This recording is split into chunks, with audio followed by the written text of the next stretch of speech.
तुम्ही ऑफिसला बसले कशासाठी? सारथीच्या तुमच्या 2 बैठका लावून दिल्या. तिथं महाराष्ट्रातल्या मराठ्याचं कल्याण व्हावं म्हणून उपोषण चालू आहे. तुम्ही मला दाखवता ते सरकारला दाखवायचं.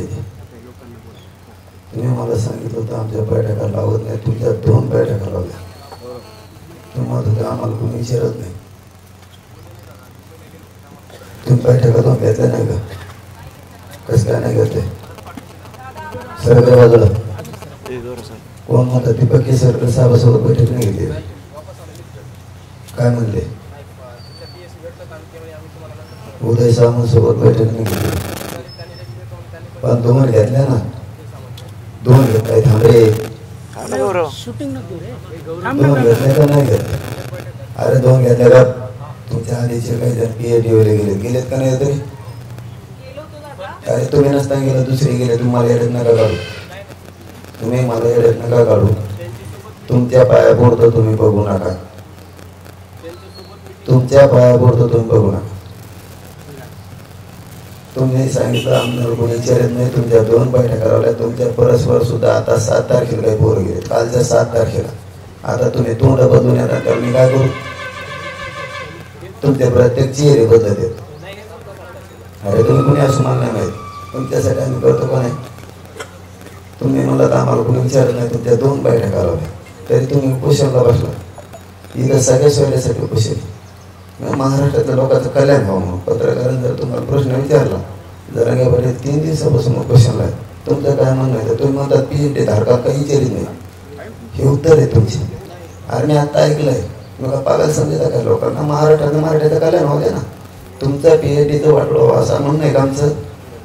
मी चंद्रकांत पाटला सुद्धा काही शिचित नाही. ते बोललो का नाही बोललो? मग हे तुम्हाला मान्य आहे? इथं सगळे सोयरे गोरगरीब मराठ्याचं कल्याण व्हावं, त्याच्यात तुमचं कल्याण होणार आहे ना? का नाही होणार? मग आता उपोषण हे राज्य की तुम्ही ते ओढायला लागले तुमच्याकडे. तुम्हाला तरी शोधतं की कोणाच तरी लेकरं ते तुमचेच आहेत ना. तुमच्या पायापुरतं कसं काय बघू शकता तुम्ही? मला उठता ये नाही, बसता ये नाही, मला बोलता ये नाही. काल दिवसभर रात्रभर मला रात्र सुद्धा कशी गेली माहित नाही. आणि तुम्ही तुमच्या पायापुरता बघता. म्हणजे तुम्ही शिकलात हे आरक्षण तुमच्यासाठी नाहीये का नाही? चंद्रकांत पाटला सांगितलं, शंभूराजे देसाईला सांगितलं, उदय सामंतला सांगितलंय, परत त्याच्यानंतर दीपक केसरकर साहेबांना सांगितलं, मुख्यमंत्र्याच्या होईल सांगून मुख्यमंत्र्या सांगितलं तुमची एक भेट सुद्धा घालून दिली. कोण गेलं तुमचे मला काय माहिती? आणि तुम्ही विषय वळणाकडे नेऊ नका हे मला सांगायचं. इथं उपोषण PhD साठी नाही, इथं महाराष्ट्रातल्या मराठ्यांचं कल्याण व्हावं म्हणून. मग त्यात तुम्ही बी आले. तुम्ही याला वळणाकडे न्यायला लागले का? मी पडून ये म्हणून. बाकीच्याचं तुम्हाला वाटलं का बाकीच्या लेकराचं कल्याण व्हावं? तुमच्या पुरतं तुम्ही बघायला लागलात ना. ही बाकीची महाराष्ट्र लेकर तुमचं नाही. असं नाही व्हायला पाहिजे राव. कसं केलंय तुम्ही आतापर्यंत? मी तुमचे 7वी बाईक पडल्या आहेत ते.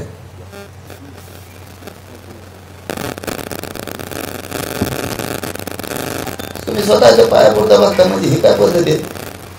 बाकीच्या मराठ्यांचे लेकर कोणाचे? तुमचे नाही. तर यासाठी मोठे करायला लागले का मराठीचे पोरं? तुम्हाला PhD म्हणजे तुम्ही आमचे शास्त्रज्ञ होणार, संशोधक होणार. तुम्हाला महाराष्ट्रात लेकराचं देणं घेणं याचा अर्थ असतो तुम्ही तुमच्या पगारापुरती फक्त. यासाठी समाज मोठा नाही करीत भाऊ तुम्हाला. मी तुमचा माझा काही संबंध नसून तुमच्या 4 बैठका लावल्या. कारण हे आंदोलन आरक्षणासाठी PhD साठी नाही. तरीही मी रात्र त्या 63,000 पोरांसाठी सुद्धा 3दा बैठक लावली मी त्या शिक्षकासाठी. आम्ही जीव तुमच्यासाठीच घालतो ना. तुम्हाला प्रश्न विचारला तुम्ही फक्त तुमचं उत्तर देतात. म्हणजे फायदा उचलायला लागला. बाकीच्या मराठीच मध्ये वाटलं. मागासवर्ग आयोगाचा अहवाल आलाय तो सादर करा हे तुम्ही म्हणायला तयार नाही. कोणातरी पोरं चांगलं होईल ना. तुम्ही नसतो तुमचंच येऊ लागलं तुम्हाला. त्या सगळ्या सोयऱ्यांचा आदेश सगळ्या सोयऱ्यांची अंमलबजावणी करा हे तुमच्या डोक्यात नाही. तुम्ही फक्त PhD आणि DET पासून लावा. तुमचं भागलं की संपलं. बाकीच्या पार उसत पडायला जाऊ दे. हे काय निघला तुमचा शब्द आतापर्यंत कालपासून तुम्ही तुमचा शब्द निघाला सगळ्या सोयऱ्याबद्दल. मागासवर्ग आयोगाचा अहवाल आला त्याच्याबद्दल शब्द निघाला. तुमचा खरा बोला नाही निघाला.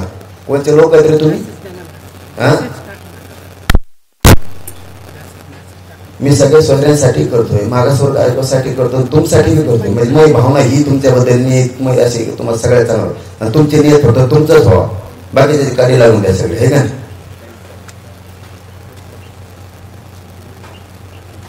शोधक झाल्यावर तुम्ही असंच करणार, तुमचंच बघणार, मराठ्याला लागू द्या काळी बार भोका लागू द्या त्यांना. तुम्हाला वाईट वाटत असं मग तुमची नियत ही चांगली नाही तुमच्या पायावरती. आम्ही सगळ्यांसाठी ओढतो, आज एक प्रश्न नाही ते सोडायचं बघतो. तुमचा कालपासून ऐकतोय मी, तुमचंच चालू आहे. तुम्हाला थोडा वेळ राग नाही मराठ्यांना आरक्षण मिळावं सगळ्या म्हणून. हा तुमचं झालं, चल तुमचं किती 200 ते 400 करून द्यायला होतं जागा, तुमचं भागलं, बाकीचंच भागलं ना. आरक्षण गरजेचं नाही का? मग त्याची मागणी कालपासून तुम्ही एकाने कसं काय नाही केली? तुमचं बी मागणी करायला पाहिजे तुम्ही पीएचडीची, पण आरक्षणाचा शब्द कालपासून कमी नाही काढला तुम्ही एकाने. तुम्ही तुम्हाला हुशार समजता पीएचडी केली म्हणून. अशी नियत म्हणल्यावर कवा जातीचं चांगलं व्हायचं. तुम्ही मोठे झाल्यावर आमच्या जातीचं कल्याण होईल आम्हाला असं वाटतंय. आमचे कोणतरी शास्त्रज्ञ असावं, तिथं संशोधक असावं, मग आमच्या जातीचं कल्याण. तुम्ही तर तुमचंच बघायला लागले, लग्न करायसाठी नोकऱ्या लावायला लागले तुम्ही, लग्न बायकून तुम्ही तुमचंच करून द्या. मग आमच्या लागून द्या गोरगरिबाच्या काड्या इकडे. काय बरं झालं तुम्हाला मोठं करून आम्हाला मराठ्याला बोललात का तुम्ही मराठ्याबद्दल कालपासून? आणि तुम्ही मराठीचे एक बी तुमच्या आरक्षणाबद्दल बोललो नाही कालपासून. तुमचे पीएचडी चालू आहे, तुमच्याबद्दल काम करीत नाहीत का आम्ही? तरी तुम्ही आरक्षणाबद्दल एक शब्द बोलणार शिकलेले पोर असू. आणि माझा शेतकरी रानातला काम करणारा मायबाप सुद्धा म्हणतो आरक्षण मिळालं पाहिजे. आणि तुम्ही शिकलेले पोर, तुम्ही तिन्ही गोष्टी मांडायला पाहिजे. तुम्ही नुसती पीएचडीच मांडली नाही.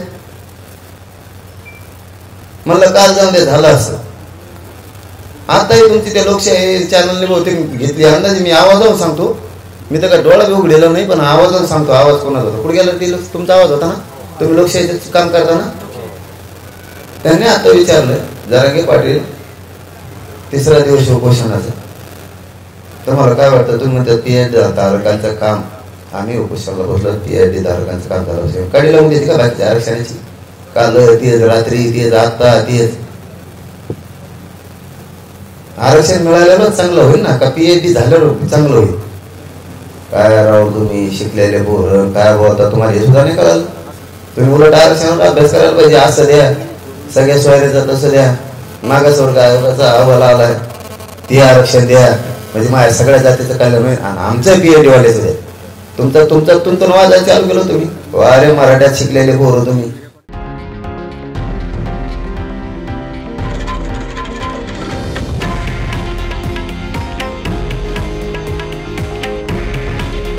हे आहे देशातील नंबर 1 न्यूज नेटवर्क आणि आपण पाहत आहात TV9 मराठी. काळजी तुमची, हित महाराष्ट्राचं.